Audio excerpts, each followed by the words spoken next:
All right, guys, I was just finishing here the new material for the advanced CSM training course. If you don't know about the certification, it's brand new.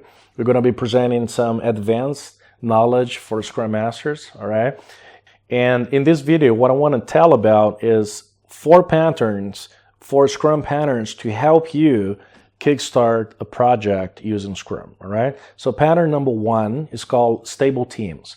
What's the idea of stable teams? The idea of stable teams is to maintain your teams as stable as possible so that you can increase your predictability.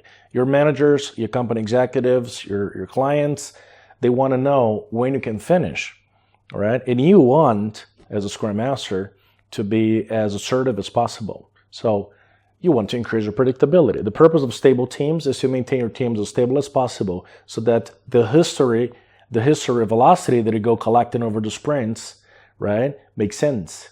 It's a good sampling, all right?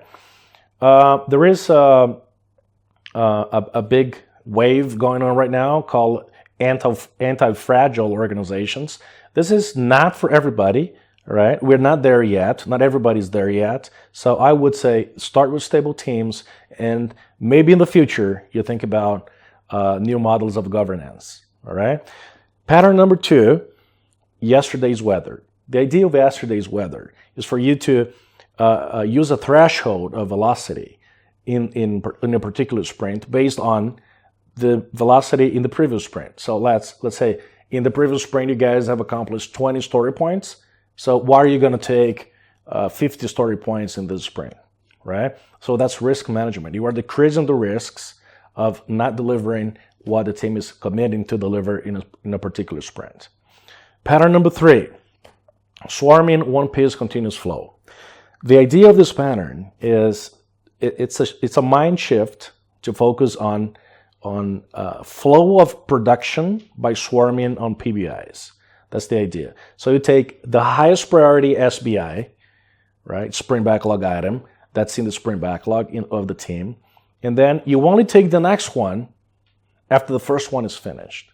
So the idea is, let's stop starting and let's start finishing, all right? This pattern is going to help in a very important metric that I'm going to be talking about in another video, okay? We still have time to talk about another pattern. That's pattern number 4. It's called illegitimus non interruptus. It's a Latin name, right? So the idea is allocate a small percentage of your team's capacity, maybe 10%, 15%, 20%, for tasks, for activities that don't have nothing to do with the development of the product per se. Like, for example, maintenance or emergencies that arrive during the sprint. So you as a Scrum Master got to be prepared, and you need to help your team to get prepared during the sprint so you don't get caught by surprise, all right? All right, these patterns, by the way, are some of these patterns are suggested by Jeff Sutherland himself to kickstart a project using Scrum, okay? I am adding my twang, I'm adding little changes to it based on my particular experience in customers, all right? So stay tuned to another video where I'm going to show more patterns for you.